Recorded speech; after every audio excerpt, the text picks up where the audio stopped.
I didn't know it grew so much. The second trailer for Spider-Man, Brand New Day has finally been released. And the trailer is so good that I can say it's the first time I've been this hyped for a Marvel movie since No Way Home. Savage Hulk, Punisher, Daredevil's troublesome hand ninjas, Jean Grey, and Peter's incredible new power. In this video, we'll examine every detail in the new trailer, frame by frame. No questions will be left unanswered. If you're ready, let's begin. Preparing this video required a great deal of willpower. So what's the price? Just a like. Enjoy the video. The trailer begins directly with a fight scene. We see Spider-Man shattering shop signs, plunging into the middle of a fight, practically flailing out of control. And he's questioning what's happening to him. We know the reason for this from the first trailer. Peter hasn't yet adapted to the mutation he's experiencing and these new powers. When he gathers himself, he's confronted by Scorpion, whom we last saw in the post-credits scene of the Homecoming movie. He asks, "Did you miss me?" or something, but what he doesn't know is that this isn't the old Peter. When Scorpion corners him with his tail, Peter's eyes turn black, just like in the final scene of the first trailer, and he goes right through Scorpion with incredible power. Now, the point we need to pay attention to here is that Scorpion is wearing metal armor equipped with advanced technology. And Peter tosses him from side to side as if he were a piece of paper. He shatters the ground, throws police cars and such. He will truly be, by far, the most powerful Spider-Man we've ever seen in cinemas. Since we saw a similar scene in the first trailer, we can now comfortably draw this conclusion. Just like the Hulk loses control when he gets angry, Peter enters a savage survival mode when cornered or in difficult situations. Following this epic opening scene, we see Peter in his apartment. Exactly 4 years have passed since No Way Home. Because in Ned and MJ's social media videos, we hear them say they are in their final semester at MIT. So, throughout his entire university life, Peter was alone. It's our last semester at MIT. Then, a legendary moment arrives. His self-made mechanical web shooters fall from his wrists. Because organic webs emerge from underneath. This was our first clear look at the organic webs, and honestly, it was a bit disgusting. By the way, the power to shoot organic webs is truly immense. To find a solution to his problem, Peter goes to the person who knows best about this, Bruce Banner. Banner has an inhibitor device on his arm. This device allows him to remain in his human form. Banner shows the device and humorously says, "If you see me without this device, run," and then roars in a somewhat playful manner.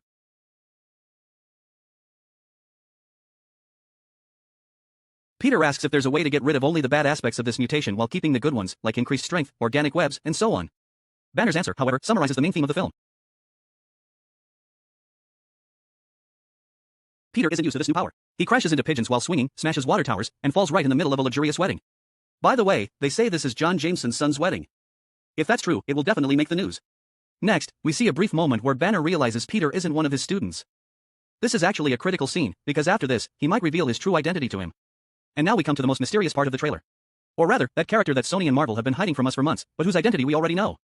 William Metzger, director of Damage Control, says they are facing a threat they cannot control or even see. This is an exact replica of the scene from the first trailer.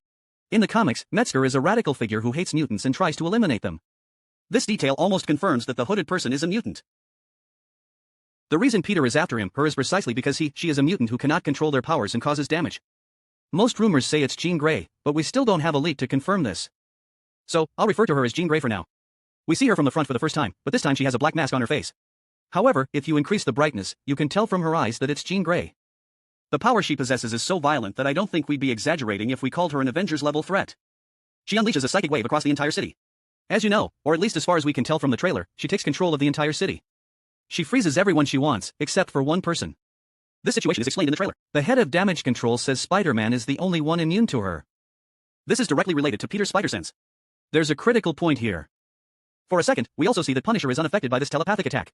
However, this might not be due to Frank's immunity, but rather likely stems from the collaboration between him and Jean Grey.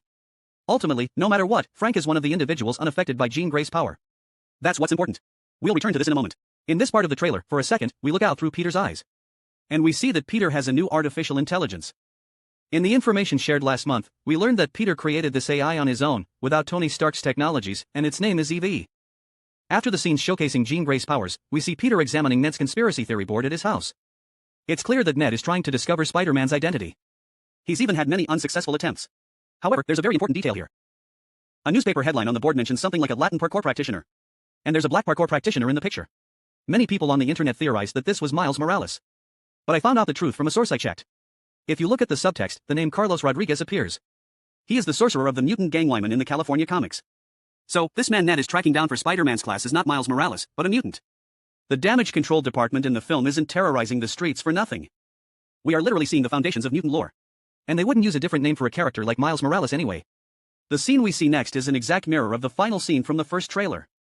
Afterwards, we see Peter flailing through an alley after an attempted jump. This is also a quite interesting scene. Then a civilian asks him, "Are you okay?" For a moment, we think this is a normal scene. But then the same man asks, has he gotten rid of that monster inside him? We realize that Jean Grey has entered this man. Then her consciousness shifts to another civilian, who says, "Let me go check on MJ." From this, we understand that Jean has entered Peter's mind and learned all his memories. Therefore, she knows his weaknesses and who she needs to threaten him with. She moves among people to spy on Peter. And that is truly a terrifying power. Imagine your enemy has no face. Everyone you see on the street, even people you love, could be under her influence. And after the scene, we move to undoubtedly the peak moment of the trailer.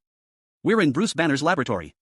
Peter has come to check on Bruce, but when he sees Bruce's inhibitor device on the floor, he realizes the truth. Jean has entered his mind, and without his suppressor, Bruce transforms into the Hulk. However, this isn't the witty or gentle Professor Hulk with glasses. This is the more gray, bulkier, and enraged Hulk from the original comics, who has been trapped in Bruce's mind for years, driven mad by anger. This is the more gray, bulkier, and enraged Hulk from the original comics.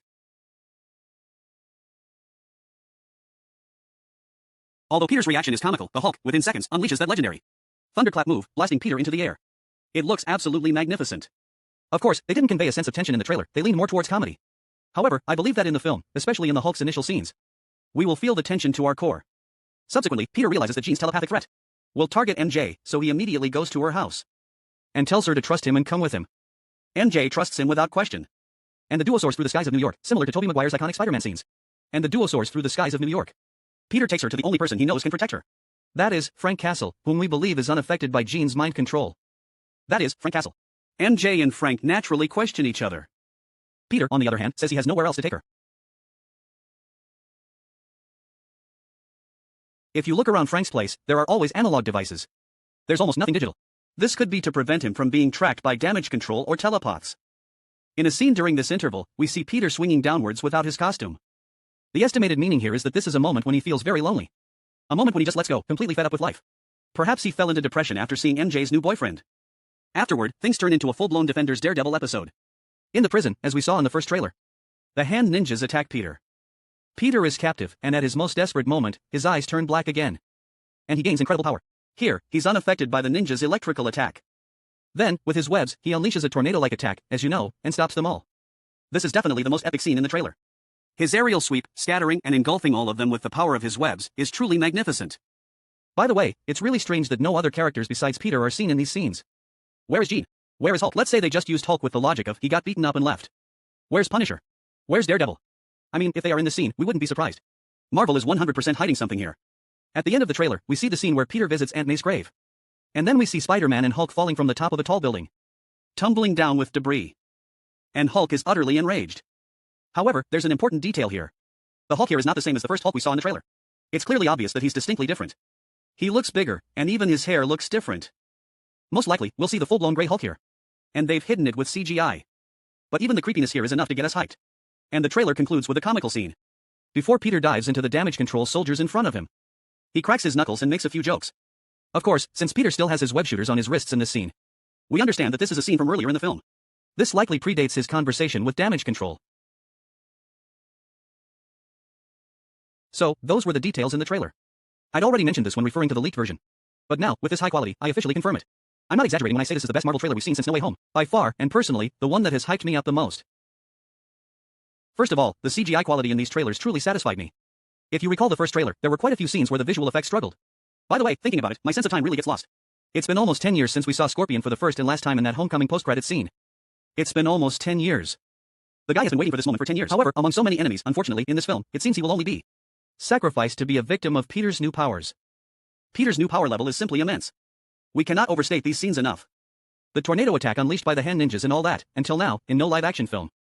Had we seen Spider-Man so out of control, so lethal? Beyond that, the biggest issue was the damage control matter. According to rumors and current trends, this department will evolve into a mutant control organization with this film. And mutant phobia, the dark themes of the X-Men universe, will officially begin to be addressed in the MCU. There's also this Jean Grey situation. What about the trailer? We are insistently given the impression that she is the main villain. However, according to rumors, there's a real villain whose face we haven't even seen in the trailers yet. And he's the one who caused Jean Grey to lose control. Of course, I think having an extra hidden villain is also fine. A traumatized Jean Grey who is newly discovering her powers and can't control them.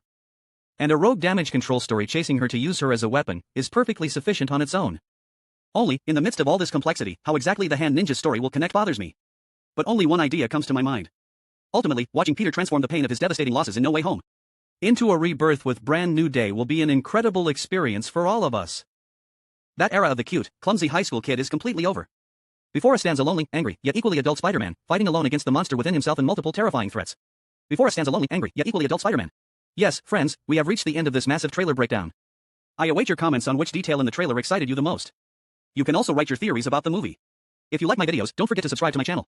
See you in the next video, take care, and goodbye.